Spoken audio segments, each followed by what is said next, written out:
The sky is clear. The light of God's star shines down upon the town of Yuku, a town built right next to a dungeon. It is quite prosperous, attracting tourists and adventurers alike. Here lies the residence of Yuku, blacksmith, shopkeeper, alchemist, and teachers for all kinds of practices. Phoenix, huh? Whoa!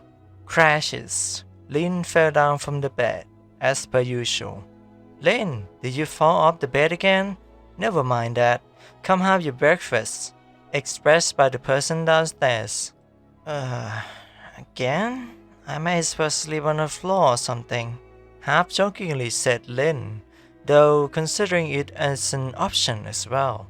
Getting himself up from the sorry state he's in, going into the dungeon yesterday for the first time, wasn't quite ideal for his body, huh? He hasn't felt this tired in years. Well, mostly from his training. At least I wake up on time, like always. I should meet up with others after breakfast, expressed Lynn. Lynn surveyed his room. How long has it been since he was adopted into the house? A decade or so? It's nothing fancy, but it's also special to him in a way. The light went through his windows, the soft breeze coming into the room as he opened them. The town is as lively today. Visitors from another town, a group of hunters gathering around for a hunt, and all kinds of adventurers enjoying the bliss of the town. The town is known for its dungeon, along with wines from the sweet grapes, which can also be turned into juices. And due to its richness in wild animals around here, the leatherwork here is from the highest of quality in the Leonhard Empire, along with furs, so the demand is quite high. The town of Yuku is profiting from it, and get to have it at cheap price. It may be quite far from the capital, Leo, but its supply line rarely get interrupted or intercepted. The smell of food from downstairs has given Lynn quite a hook. He changes his pajamas into casual wear and goes downstairs to have his meal, fried rice with fried egg. Not a bad meal for today's opening. So, how was the dungeon yesterday? Was it fun? Did the technique that you and I come up with come in handy? Asked by the guild master. It was quite fun actually. All that training comes in handy, especially the Phoenix fencing technique that we come up with, replied Lynn. And what are we going to do with that thing? Questioned by the guild master, pointing at the hound Lynn brought along yesterday. Oh, that. Well, we are going to keep it, right? Just like the town wolf. Let it stay with us, please? I'll personally train it, said Lynn, rather in a playful tone.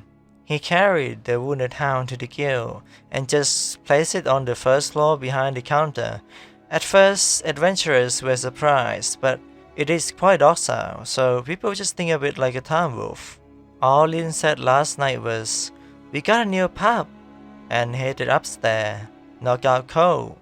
Like it's not an issue we have a dungeon hound in the guild. I'm not sure how you train it, Lynn. Shouldn't Marcus be the one that does the training? Well, never mind that. Just don't surprise me like that again, okay? Replied the guild masters. Lynn thought to himself, I never thought how effective restoration spells are. The wound it took from my reverse Phoenix fencing seems to heal just fine. He then finished the food, thanks for the food, and clapped twice. Seems to be a tradition in this house. After cleaning the dishes and helping with the guildmaster, Lynn is ready to go. The guildmaster asks, going to the dungeon? Actually, I'll be strolling on the town today. Those hounds dropped some valuable items, so we got some money to buy snacks, said Lynn. Alright, Lynn. Enjoy yourself. You can come back anytime, okay? Said the guildmaster. Lynn goes up to his room to grab a dagger just in case. Then he goes down, round behind the counter, and pet the hound he took in, and off he goes to the town of Yuku, his place to be and to explore. Lynn goes round town to greet all kind of people. This town is his home, and he is welcome anywhere. It seems that the rumor about yesterday seemed to be going around too. him adopting a monster from the dungeon, the Hound leader no less. Not to mention that they skip rank E level and go straight down to rank D area. It seems his reputation has changed. What will it lead to? Only God can wonders. Oh? Hey, you listen! Shouted Lynn. Oh, hey, Lynn. Responded Ulysses. Where are the others? Asked Lynn. Marcus and Franca are probably still asleep, as per usual. Sylvester should be at the temple. Want to go grab some skewers? My treat. We did well yesterday, said Ulysses. Sure, let's go, replied Lynn with an energetic voice. They both tagged along down the streets, getting skewers of hog meat, prey and predator animal around here. The hunter's first choice, really.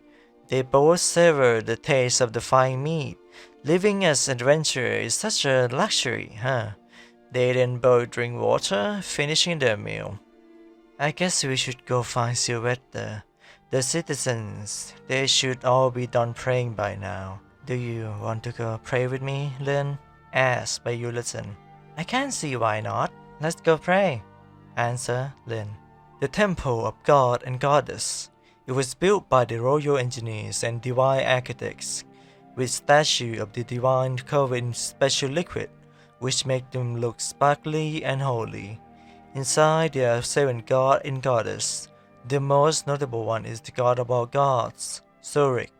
It was said that Zurich is the creator of everything, and is the one that blesses those who are willing to fight demons. Zurich may not be able to reach it physically, but we save with Zurich affection. There are also dark god and goddess that influence men to become mad, crazy, insane, and murderous. One does not simply pray for it. They must be willing to sacrifice something to gain their blessing. That included human life. It was said that the more life force a human life has, the bigger reward you get for sacrificing them. Esca has many mysteries and divinity that only gods would know. We humans exist to fill the world we live in, to fill in the void that the god did not foresee. Eventually, they reached the temple, and as they entered the temple, they noticed Sylvester praying for Celestial, the goddess of mana and health. She finished her prayer and turned around to find Lynn and Ulysses. Oh, Lynn, Ulysses, do you two come here to pray? Questioned by Sylvester. Well, yes, and we figured we could find you here. Answer Ulysses. Find me? What for? Sylvester once again questioning the reason. We just thought of having a group meetup, but Marcus and Franca are still sleeping, so we came to get you first. Answer Lynn. They acknowledge each other. Ulysses goes to have a prayer from Fauna, the goddess of nature and harmony, while Lynn goes to pray for Quasar, the god of knowledge and wonders. Maybe he could have gone praying for Zurich, for overall power against demon, monster, and whatnot. But Quasar has been beneficial many times now, ever since he started training, so he devoted his life to it. After they finished praying for the divine, they walked out of the temple, with Sylvester following them up close. Come to think of it, Lynn, you haven't really registered yourself as an official adventurer. Question Ulysses. Oh, I totally forgot that and just tagged along with you guys yesterday. I was pumped up for a fight, you know? Embarrassingly answered Lynn. Let's get yourself registered then.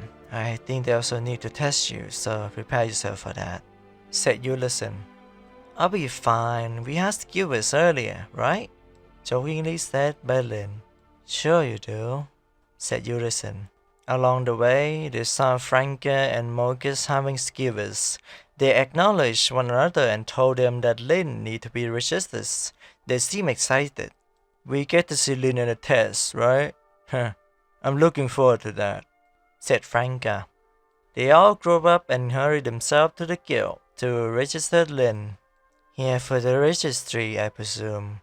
Lynn can forget small detail like that sometimes. Chuckled the guildmaster. Well, just fill in all the space in this paper and go to the back behind the counter. There's an arena there. Your test will be with Flag, an old friend of mine. You might have not remember him though, he tend to move town to town. When he does that, I just take his role, but he seemed to be in a good mood today, said the guildmaster. So Lynn started to write down on his paper, with all the delicate details he needed to fill in. Once he finished, he handed the paper to the guildmaster. Yeah, no lies here. You should specify a lot of details. You might want to start writing sometimes. Now head to the back, along with your friends, responded the guildmaster. I guess we are going to be your audience then. Good luck in there, Lynn, said Sylvester, as they go up the stairs to find a spot to see Lynn in action. Yo, Lynn, wasn't it? I knew you'd be back from the dungeon yesterday with your friend. I gotta say, that's pretty bold, without passing my test first. But then again, there isn't Tanya, said Flag. I'm here just for that, sir, replied Lynn. Pick up that wooden sword and the shield, said Flag. No need for the shield. I'll be much lighter without it, sir, replied Lynn. Huh, you sound so sure. Don't get cocky, Junior. I won't hold back. Whenever you're ready, Lynn. Lynn closed his eyes and readied his sword, then opened his eye, and with a few quick steps, swiftly targeting Flag. Flag stayed on the defensive. Lynn's moveset goes by the offensive and swiftness, never by a defensive. If he were to take a hit, he would lose his balance. As long as there is space for him to move, he would dodge the attack and go on the defensive himself. Flag now goes on the offensive with his glaive. This is rather tricky. Lynn's style is close range, and Flag have long range weapons, although it is a dual blade. Didn't expect you to be so fierce, young lad. I haven't had this much fun in months. Ready? I ain't holding back, said Flag. Going on the offensive on Lynn. Glaive is such a fun weapon, is it not? A mix of spear and sword. The spear itself is known to be a very effective weapon, but add a blade to that, and you could both pierce and slash the enemies. Lynn keep on dodging, trying to find the opening. He can't keep up forever, but Flag's stamina is on another level. He really isn't holding back. And there, Lynn catches the glaive with his sword, finding the strength to knock it back, and then the glaive flies away behind Flag. What the... Well, would you look at that? How interesting. Surprised reaction by Flag. Does that mean that Before Lynn could finish it, Flag interrupt. That you passed the test? We're just getting started. Show me a good time, Lynn, as Flag readied his fists. You gotta be kidding me. You're not only a staff user, but also a martial artist? Lynn, surprised by what he's seeing right now. Nevertheless, Lynn strikes Flag. Flag dodged the wooden sword. Guess without a glaive, he has become more agile now, huh? Flag strikes back. Lynn blocked the attack with his sword, but it pushed Lynn back pretty far, yet he did not fall. Lynn goes for the sweep attack, which Flag dodged and kicked Lynn upwards. Lynn flies away with his wooden sword, trying to get up, not knowing how to progress. Lynn has thought of something. He released the grip on the sword from his left hand, holding his sword firmly on his right hand. Not going to focus on sword anymore? You know, I'm very impressed with your sword skill. You better come up with something fast, else you end up on the ground again. Both are facing each other, ready for one another to initiate a battle. Stepping around in a circle, Lynn goes for the fencing attack. Flag dodge. Lynn then concentrates and does a jab, punching Flag backs. You're trying to fight me with a sword and fist. Now you're getting me hooked up on your star, Junior, replied a stubborn yet intrigued Flag. Facing each other again, Lynn does another jab, which Flag dodged to his left, which prompted Lynn to swiftly strike his sword from the rear, hitting Flag in the stomach. Flag then disarmed Lynn of his wooden sword. Now it's just fists. Flag then kicked Lynn down to the ground. Lynn gets up to deliver a devastating blow to Flag. It's like a Phoenix fencing technique, but with fists. Not bad, Junior. Not bad at all. If I were to train you instead of skipping town to get some air and exploring the dungeon, you'd top me by now, said Flag while panting and sweating. They both trade blows, seeing who can last longer. Lynn's quick and adept martial art that he mimics from Flag seemed to be doing just fine. Then, an opportunity struck. Literally. Flag made a kick but Lynn dodged and grabbed it.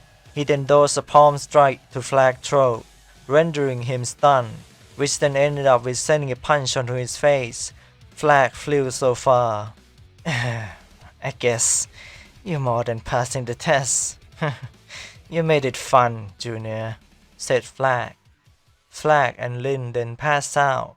The adrenaline rush must have put them on the edge. The Guildmaster stepped in and sighed. What even is going on here? Actually, never mind. Can your kid take care of them for me? Said the Guildmaster. I guess we'll have to do what the Guildmaster said, said Sylvester.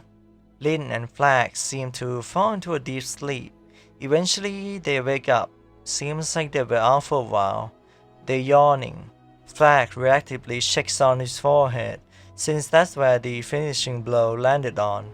Lynn does a stretch. He hasn't fought this hard in months, sighing to himself. Hey, Junior, you did great. Too good, actually. Do you mind if I give you training in martial art? You mimic my move all too well. I see potential in you, said Flag. Doesn't sound too bad, actually. I could use some of that in the future, when I have no weapon to defend myself, replied Lynn. Well, that's the thing about martial art. You become the weapon, said Flag. A weapon, huh? Perhaps. And that's how their day ended. For now. There's more coming their way, but we'll see. We'll see to it together. So, Oyasumi.